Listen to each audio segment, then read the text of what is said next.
Hello and welcome back to Hawks podcast. I just have one question in reference to urinating tree. Vikings got a Super Bowl? Nah, that's Steelers going to the Super Bowl. Yeah, I know that's his, but I'm a Vikings fan, man. That's how it be. Anyway, um, crazy week one, absolutely nuts. Most of the games. A lot of the teams are dealing with either new coaches or new quarterbacks, new coordinators, and it's making a heck of a difference from last season. And just overall chaos. But on the bright side, I would say every single primetime game was good this week. So props to the NFL for scheduling those. And yeah, I'll let Matt kick us off. So with the first game, Green Bay versus Washington. Um, Washington had a pretty dominant performance against the Giants, but the Giants and Green Bay had a very impressive win against the Lions. Micah already getting his first sack. Looks pretty good. Gonna have to go with Green Bay on this one just because they showed a lot more with their win than Washington did with theirs. Yeah, I'd have to agree there. I think it's a mix of Green Bay playing good football and the Lions really missing both their coordinators, but I'd still have to say that they look good and they're at home. So I think that gives them enough of an edge there. Bengals versus Jaguars. Bengals actually played some defense because their offense decided to take the day off. Jacksonville had an interesting day versus Carolina. Pretty dominant win, but then the weather delay that they every other 1 o'clock game was like in the into the third quarter, and they were still like 5 minutes left in the second quarter. Um, don't know how much that affected things, but overall they had a pretty dominant win. But I just feel like Cincinnati's going to be a bit too much for Jacksonville this week, so I'm going with the Bengals.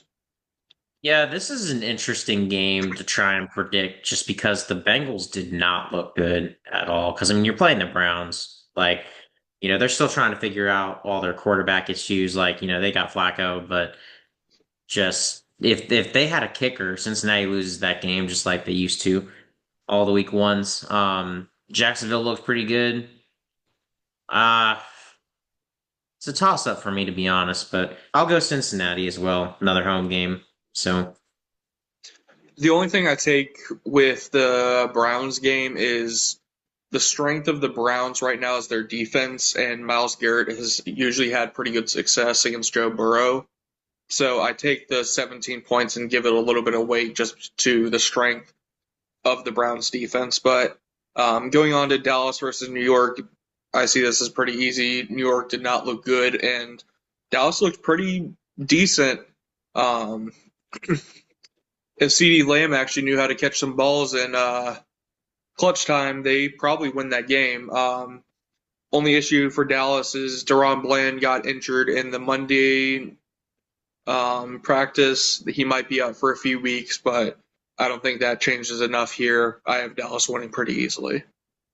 Definitely a big loss. I agree with you there. He's one of my favorite players.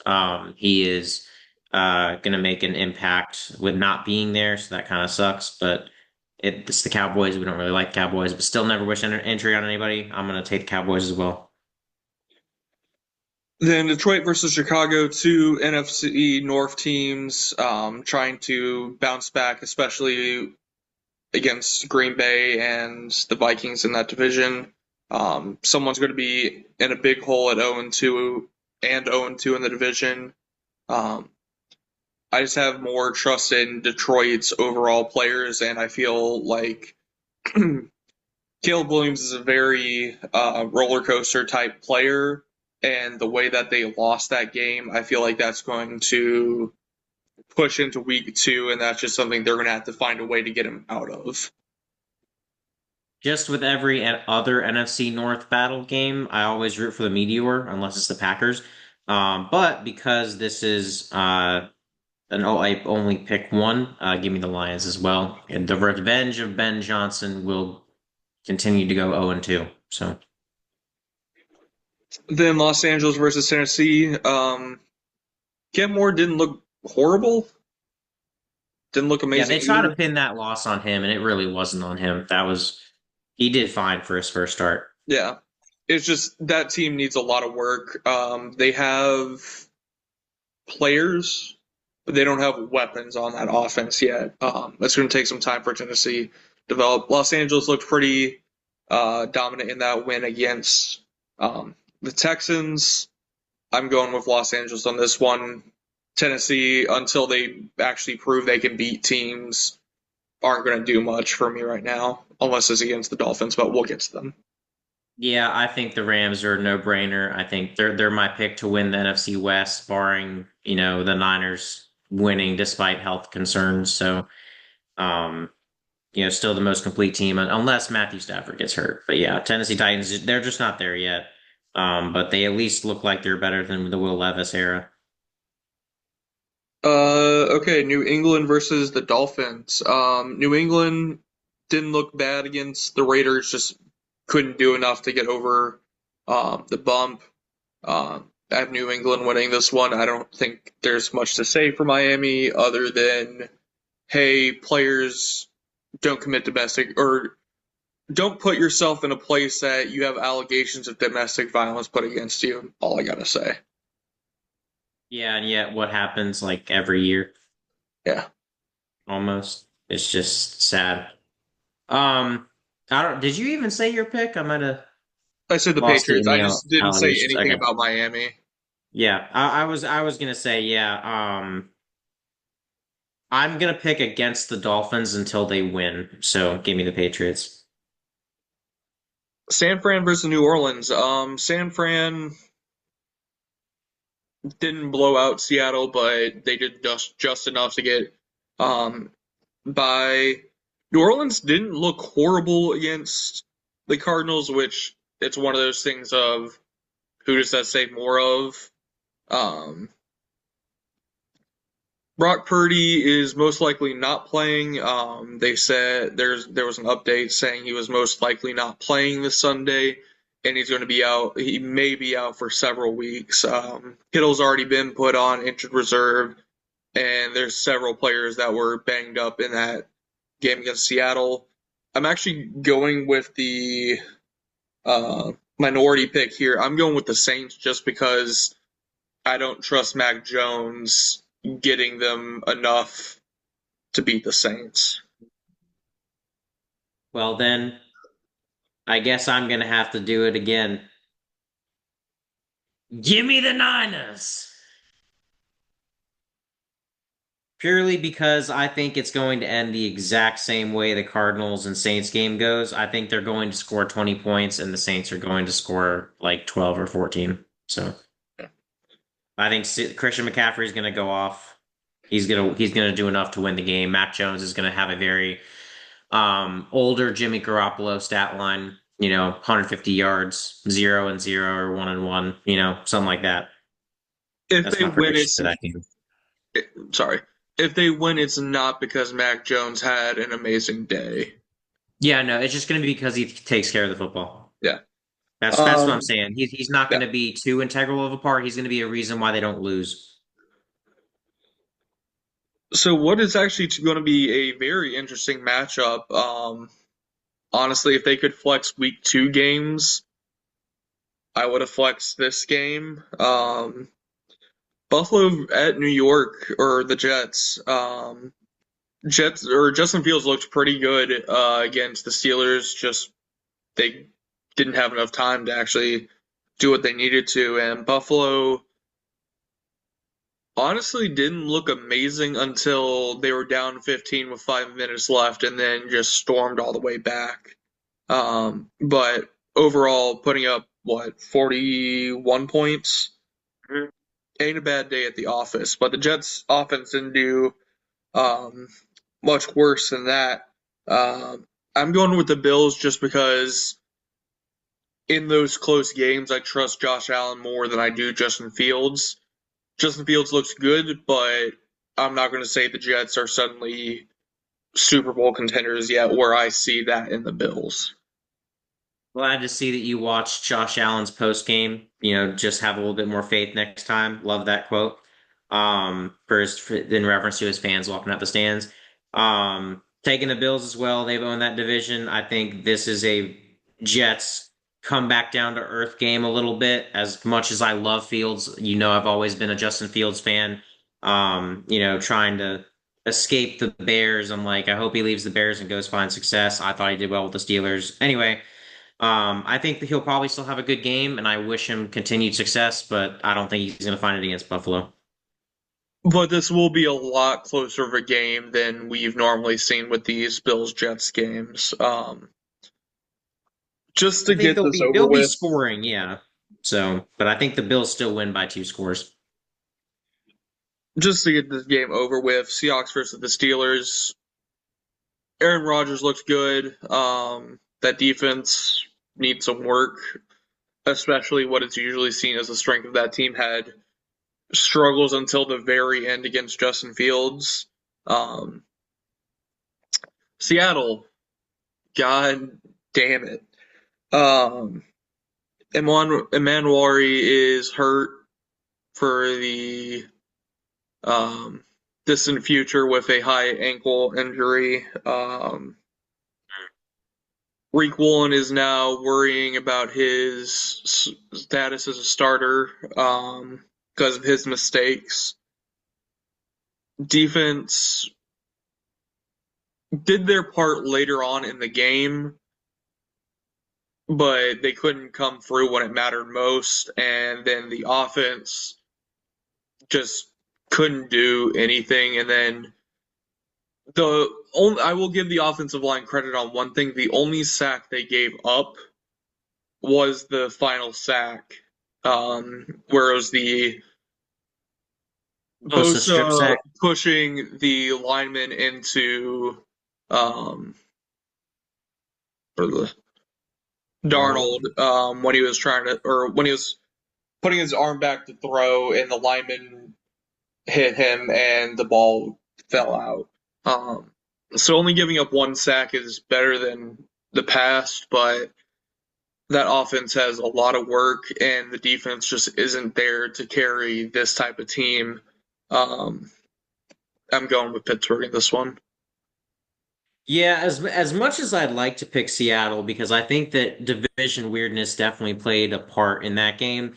Aaron Rodgers shocked us, I think, all, and that could have partly just been because he wanted a revenge against the Jets organization, per Aaron Rodgers. But I think that, the defense also took the day off, so I think that they might show back up in this one. So I'm going to take the Steelers as well, but I'm not out on your Seahawks. So don't think that I'm losing hope on you.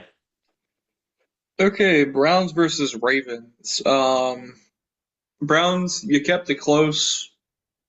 I'm putting that more to division weirdness than you actually being good. Um, Baltimore, what you doing there, bud? Because everyone says you should be the top team of the league. You had a 15-point lead with like what, 5 minutes to go against the Bills, and once again you can't close out a damn game. Like, oh, You say you I'm have stealing the this bit MVP. from what's up? I said you say you have the MVP. You witnessed the other MVP experience. Yeah, I'm taking this bit from Urinating Tree, but the Ravens are not my team. But watching y'all frustrates the shit out of me because you have Derrick Henry. This is going to be a few minutes. You had Derrick Henry gashing that defense the whole day.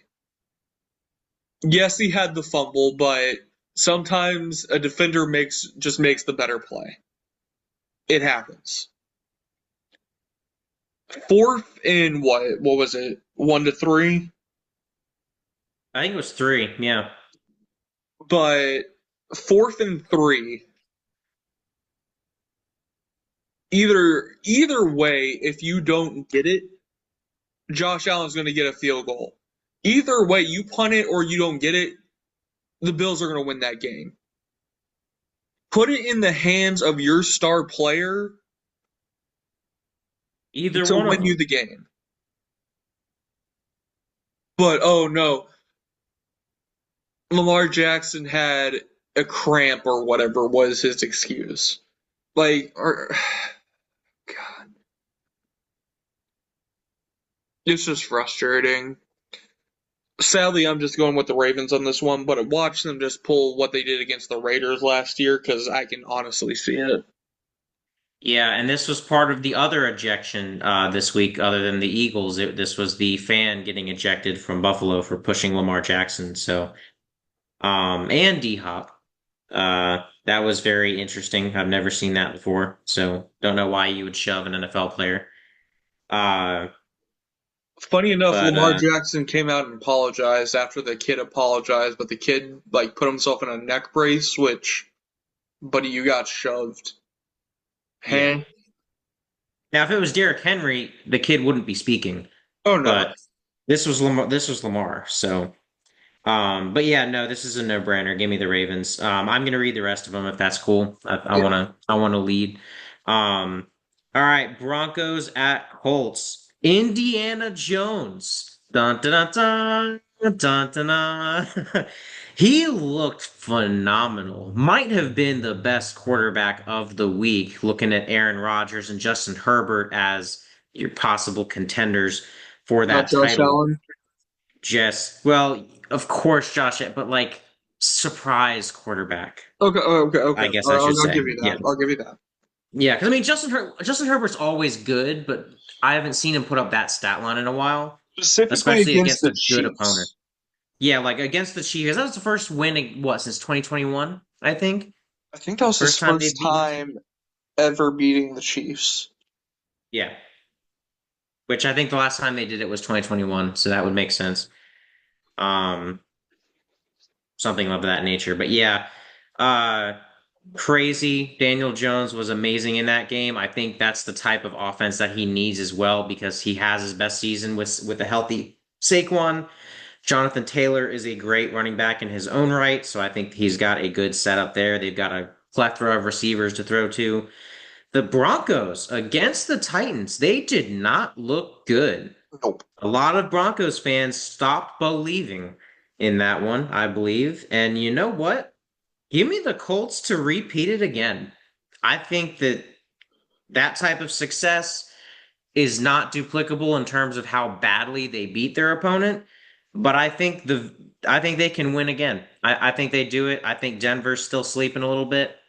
So I think Denver has a Broncos-like start to the season. Or sorry, I think Broncos have a Bengals-like start to the season, going 0-2. They'll pick up traction later, but give me an Indianapolis to get another win. Broncos are 1-0. Sorry, get a start, whatever. A slow start nonetheless because they did not look good week one. Okay, that's fair. So, Yeah, the defense did enough to win that game, but Bo Nix was just bad. Um, mhm. Colts, I don't know if it's just Miami sucks, which that could 100% be how that game went.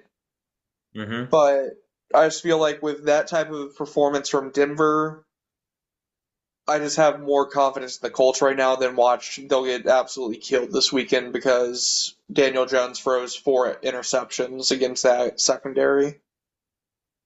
Yeah, I mean it's tough because they've got the wide receivers to match it, and Jonathan Taylor. Like I said, Jonathan Taylor's great, but it's gonna come down to Bo Nix as well. Like, is he gonna get out of that slump that he was in? But like he's my runner for sophomore slump. I will get into Caleb Williams in a minute, like we already did technically with Chicago, but I think that's more of just getting on the same page as Ben Johnson. It's not like he threw a pick or anything, so.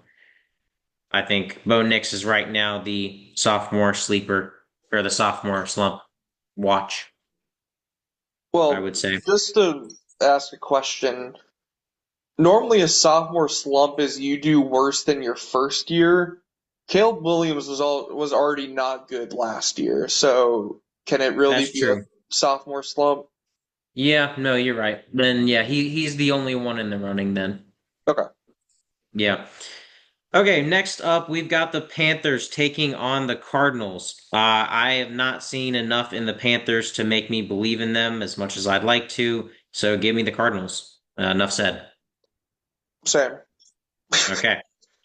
And then we've got a great this is probably America's game of the week, I would have to assume. Um, The the 425 game, yep. rematch the rematch of the last Super Bowl, this time being played in Kansas City. All the drama and the hype going back here, but it doesn't matter. As long as Jalen Carter doesn't spit on anybody, it's the Eagles. Give me the Uh, Eagles. Patrick Mahomes before the first play of the game is just going to go spit near him to see if that will get him to do it again. Just tries it twice a quarter. Yeah, just an attempt, just like let's try it. Neither of these teams really looked like Super Bowl teams last week. Here's my It's issue. weird. That Eagles defense did not look good. Yep. But they And did it, but they were missing Jalen Carter, who will be but back. my issue more goes to their secondary because they were just throwing it on the other side of Quinyon Mitchell. If he was Hmm. in one half of the field, they were just tossing it to the other side. And the Eagles could do nothing about it. And I feel like that's going to come back to bite them this game, even with Jalen Carter back. I'm actually taking Kansas City to win this one. Yeah, that's fair. Again, very disappointing week one debuts. Very happy Kansas City was disappointing. I'm tired of seeing them just get away with BS wins in the regular season. Almost did, Um, sadly. yeah, exactly. That's why I was happy. Thank you, Justin Herbert. Um, but I still think that they've got dominance in the trenches. I still think that they're going to beat the Chiefs there, and I think that Mahomes is going to have to do a little bit of running. And again, maybe that makes them win, but I still have enough strength in the physicality of or enough faith in the physicality of the Eagles. Okay, skipping my game per tradition of at least having one of our games at the end. We have a Monday night doubleheader. We've got Tampa Bay traveling to Houston. What is this? A junior slump for Stroud?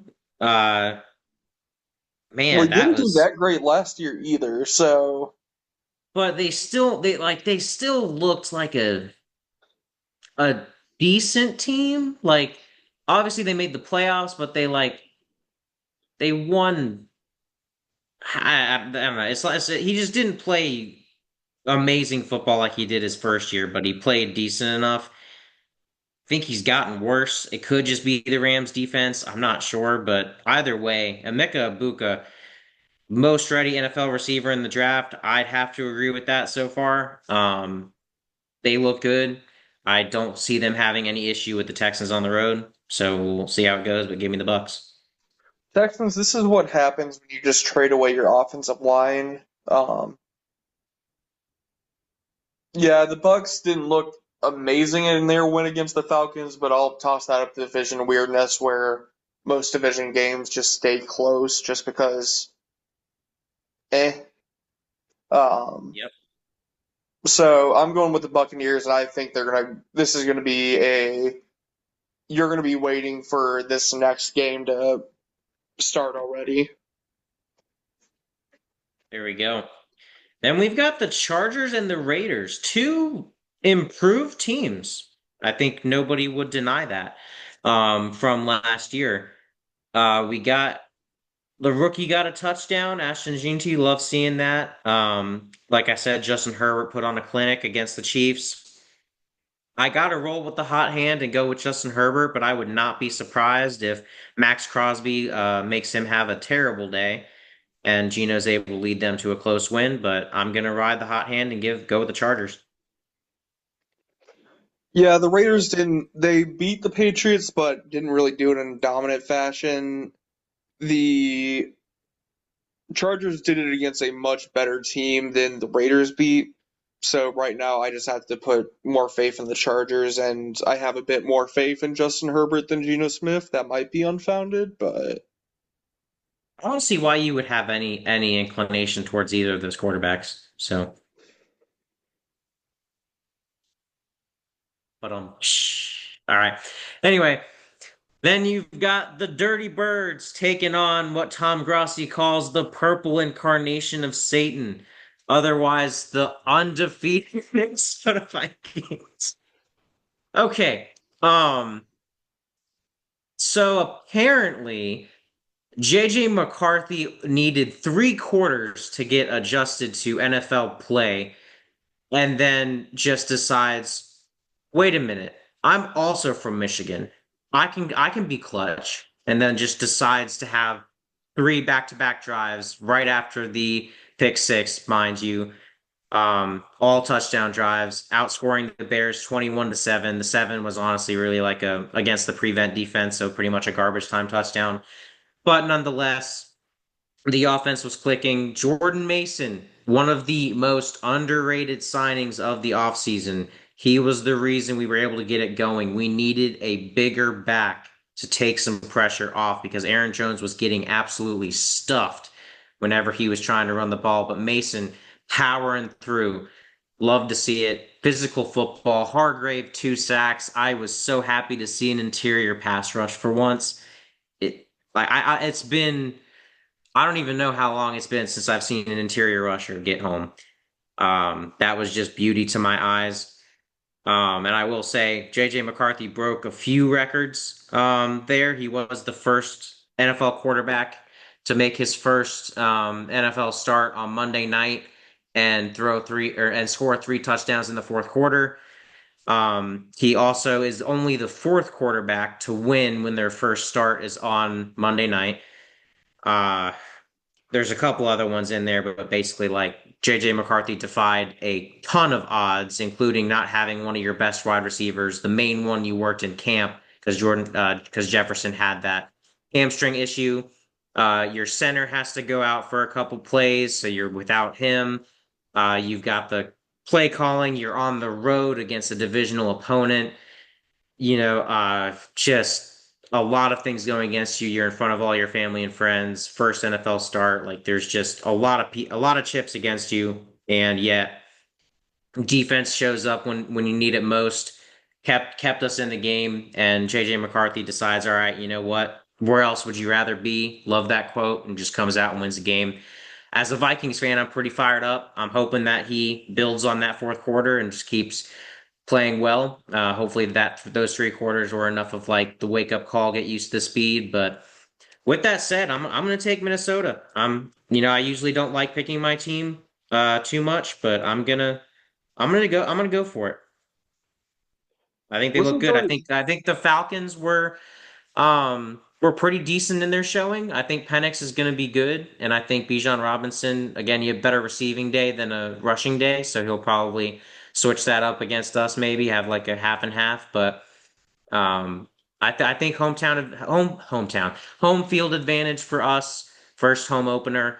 I think we'll have an advantage there. I think we'll pressure Penix with stuff he's never seen before, so we'll get home. I think we'll take it. Hopefully. wasn't Jordan Mason traded to you?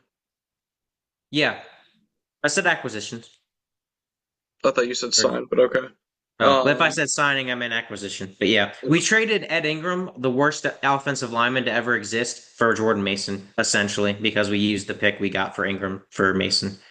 well, So anyways, um, before I say anything, I'm just gonna start off. I am picking the Vikings. I just feel like you're a much better team than Atlanta, and even with Atlanta's acquisitions on the defensive line in the draft, they're gonna need time to develop, and I don't think they're gonna develop in a week. Um, hopefully not for your sake, but yeah, yeah, we're hoping to keep the dream alive early on. only thing I'll say about the game against Chicago is Caleb Williams did start 14 of 14 against you. No, I think it was 12 or 14 because he was perfect for 10 passes. Then he threw an incompletion. Well, But the incompletion was on the fourth down pass. yeah. Um, Anyway, yeah, he was near perfect. He was perfect until the scripted plays were over. yeah. And just on that, I don't know. That's a little worrying to see that a quarterback just comes out and starts just dotting your defense. Now they also have better weapons than Atlanta does because Kyle Pitts, if he'll ever actually be good, who knows? Um, just more of a like a troubling sign. Now you might just go destroy Penix this weekend or on Sunday. Um, in spite of that, especially against a, I'll still call him rookie, even though he's technically not a rookie. Um, He's less of a rookie than McCarthy, but again, same year, same draft. Like, Penix played what, 6 games last year? Something like that? it was a small amount, but something like Yeah. that. Um, but compared to Caleb Williams, Penix has a lot less experience in the NFL, and I feel like Brian Flores will be able to get things tighten the screws a little bit and making sure that type of performance doesn't happen. Um, your offensive line after the 3 sacks in like the first half got Yep. better. So overall, I am going with Minnesota Vikings. Just a few things I noticed. It was like, Oh yeah, no, I mean it was conservative play calling at the beginning. Flores was waiting to see because Ben Johnson's gotten the better of Brian Flores when he was on the Lions. So it's about time for some revenge. So that there's usually a bunch of YouTubers were calling it the battle of two psychopaths. So it makes sense. Both of them are amazing play callers in their own respective side of the field. I think that that's just Brian Flores adjusting and eventually putting the pressure on because last year Caleb Williams was actually better against the blitz. We didn't see blitz until the scripted plays were over, and then that's when we gave him fits. So I think again, Penix not seeing it. A big reason why I'm picking Minnesota is because of the defense. Like that's a large part of it. But I'm hoping that JJ McCarthy just improves and gets even better while at home. But I think the next leap will be week 4 when we get Addison back. But we'll see on that. Hopefully I'm wrong and he just keeps getting better. But the defense is what I'm counting on. I'm hoping that Penix is very confused by all the different looks that Brian Flores throws his way. So maybe we'll get another interior pass rush from Hargrave and Allen. I will say the NFL put a lot of hope into the Vikings for JJ McCarthy to be good for a Monday night game than a Sunday night game to start the season. But all I I gotta don't say know if on they that. gave him hope. Like, I don't think they were backing him, though. I think everybody was doubting him. And, like, there were tons of people that were like, So Caleb Williams is going to take the. I'm saying if JJ McCarthy sucked and you had to Mhm, deal with trash on Sunday or on Monday night and Sunday night, mhm. your ratings would be in the toilet. That I'm not saying any analyst or whatever had any faith on him. I'm saying the script or the schedule makers had faith that he could make these into decent games. Gotcha. Yeah. No, I mean, and I'm glad they were right with week 1. I hope they're right with Minnesota again in week 2. But I mean, I just think it's cool. Two quarterbacks of the same draft class facing off again, back to back weeks, back to back prime time. Kudos to the schedule makers for at least finding a story that works. So we'll see. One of the best running backs in the league, one against one of the best wide receivers in the league. There's a good story as well. Yep. Well, But anyway, that wraps it up for us. Um, Bit of a low week for us. We're gonna regroup next week, hopefully, and see where we go from there. But we will keep you guys posted. with any videos, but just get crazy week one. A lot of stuff going on in our actual lives outside of football. So trying our best to kind of, get acquainted to this new year. But figured we had to post at least a reaction to week one. So glad we got that out for you guys, but keep on the lookout for next week. Hopefully we'll be back to somewhat of a normal schedule or at least maybe 2 videos, something like that. But hopefully we come back to another Skull victory. And maybe Seattle goes into Pittsburgh and gets revenge for what is it, the fail Mary? No, No, there's another one. What's the the pass interference call in the Super Bowl. pass interference call? Yeah, there you go. Yeah, Because I was gonna say, Rod, they beat y'all once and you beat them once. The fail Mary was the Seahawks beating the Packers, but yeah. well, the one I'm sorry, yeah, revenge for the um Packers beating y'all. So I couldn't remember, but anywho, we'll see what happens. Yep. Peace. Peace.